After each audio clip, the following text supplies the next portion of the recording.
الغاشیہ نام۔ پہلی ہی آیت کے لفظ الغاشیہ کو اس سورہ کا نام قرار دیا گیا ہے۔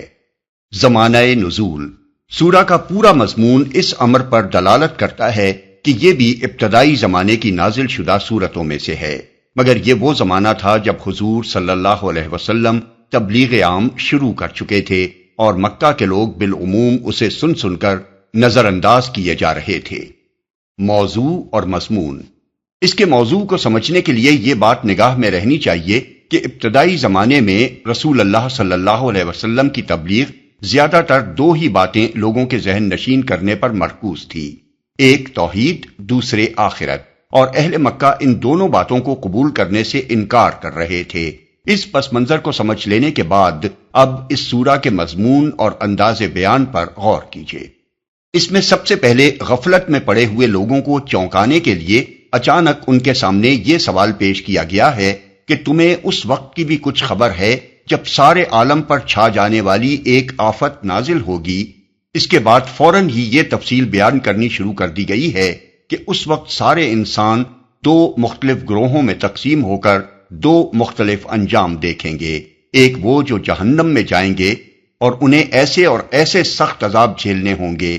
دوسرے وہ جو عالی مقام جنت میں جائیں گے اور ان کو ایسی اور ایسی نعمتیں میسر ہوں گی۔ اس طرح لوگوں کو چونکانے کے بعد یک لخت مضمون تبدیل ہوتا ہے اور سوال کیا جاتا ہے کہ کیا یہ لوگ جو قرآن کی تعلیم توحید اور خبر آخرت کو سن کر ناک بھوں چڑھا رہے ہیں، اپنے سامنے کی ان چیزوں کو نہیں دیکھتے جن سے ہر وقت انہیں سابقہ پیش آتا ہے؟ عرب کے صحرا میں جن اونٹوں پر ان کی ساری زندگی کا انحصار ہے، کبھی یہ لوگ غور نہیں کرتے کہ یہ کیسے ٹھیک انہی خصوصیات کے مطابق بن گئے جیسی خصوصیات کے جانور کی ضرورت ان کی صحرائی زندگی کے لیے تھی۔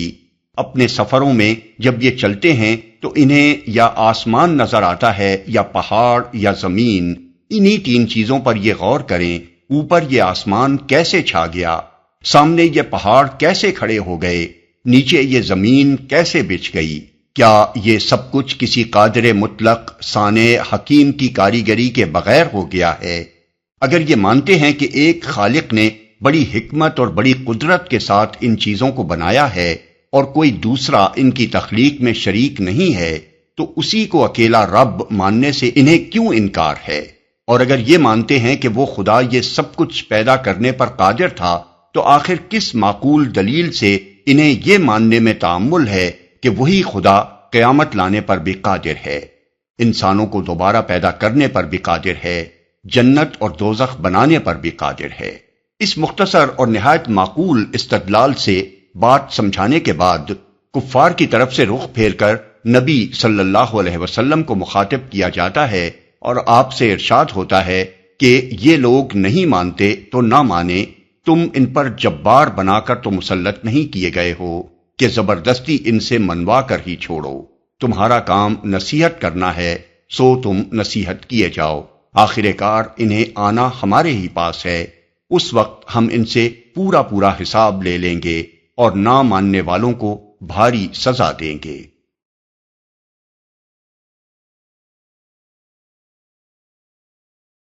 اعوذ باللہ من الشیطان الرجیم،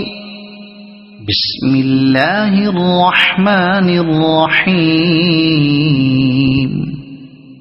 هل اتاک حدیث الغاشیہ، کیا تمہیں اس چھا جانے والی آفت کی خبر پہنچی ہے؟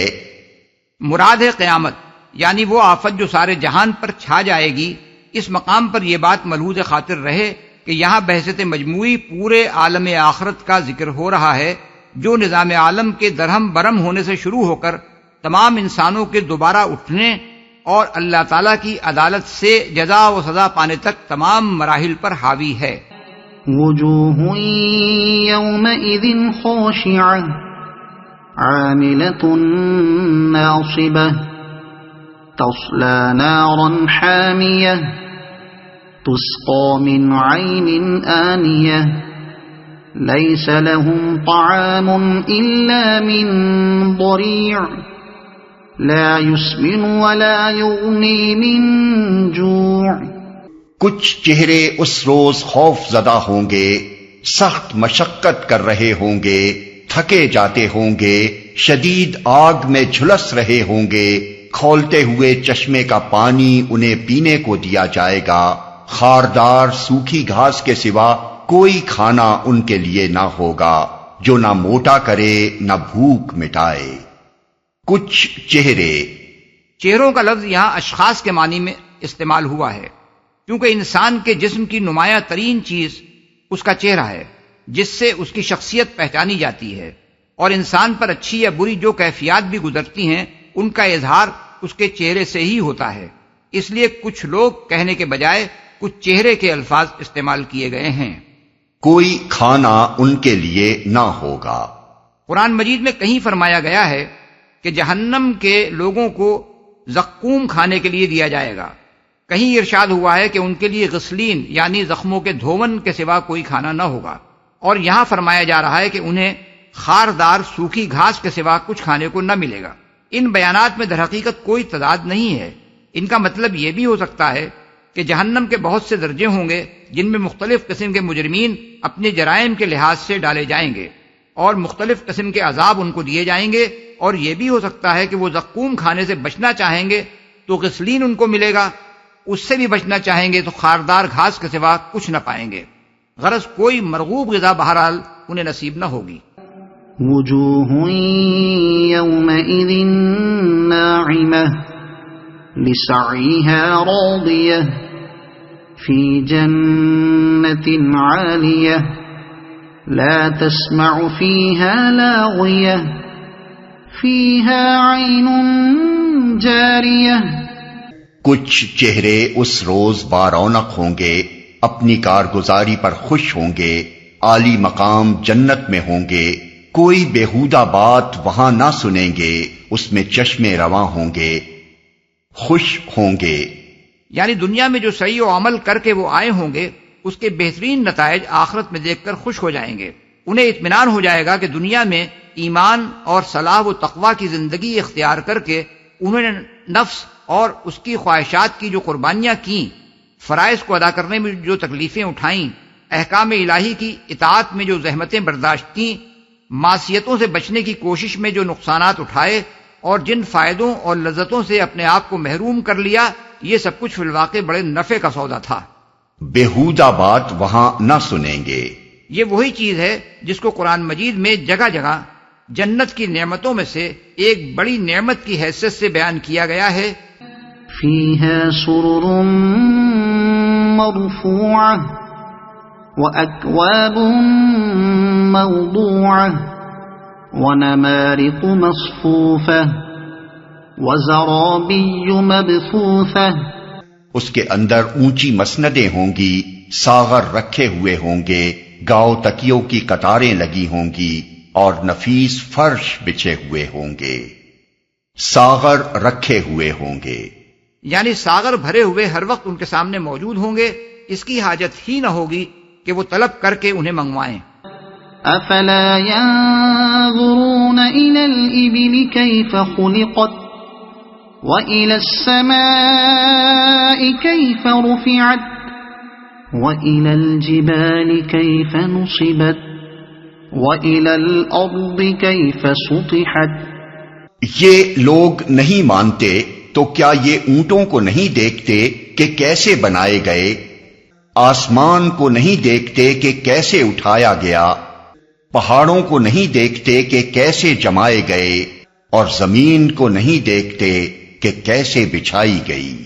یعنی اگر یہ لوگ آخرت کی یہ باتیں سن کر کہتے ہیں کہ آخر یہ سب کچھ کیسے ہو سکتا ہے،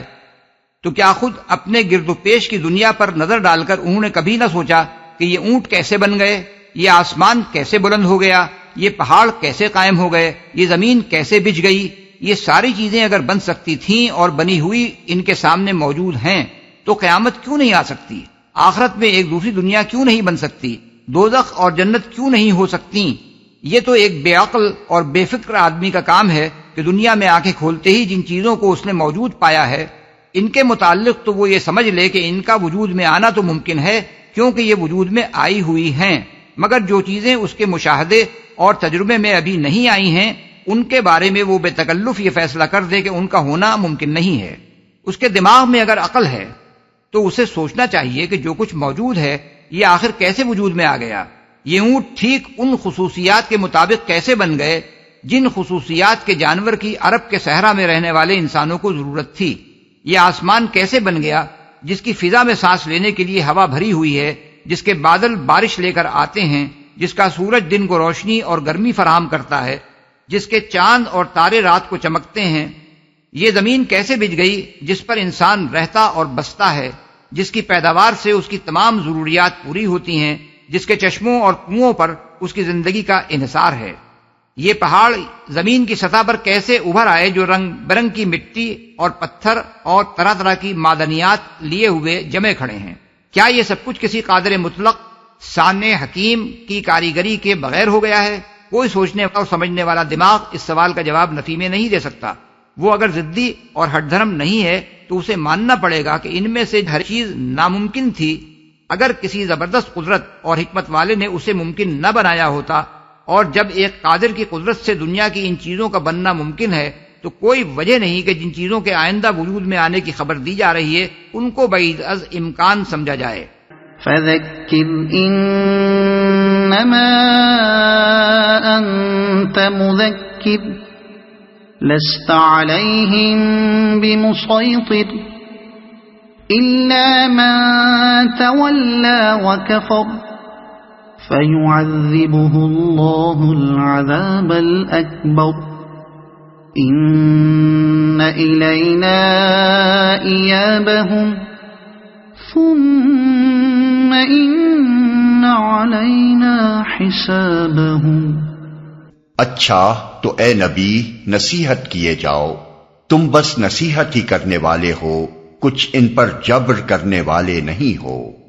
البتہ جو شخص منہ موڑے گا اور انکار کرے گا تو اللہ اس کو بھاری سزا دے گا۔ ان لوگوں کو پلٹنا ہماری طرف ہی ہے، پھر ان کا حساب لینا ہمارے ہی ذمے ہے، جبر کرنے والے نہیں ہو۔ یعنی اگر معقول دلیل سے کوئی شخص بات نہیں مانتا تو نہ مانے، تمہارے سپرد یہ کام تو نہیں کیا گیا ہے کہ نہ ماننے والوں سے زبردستی منواؤ، تمہارا کام صرف یہ ہے کہ لوگوں کو صحیح اور غلط کا فرق بتا دو اور غلط راہ پر چلنے کے انجام سے خبردار کر دو،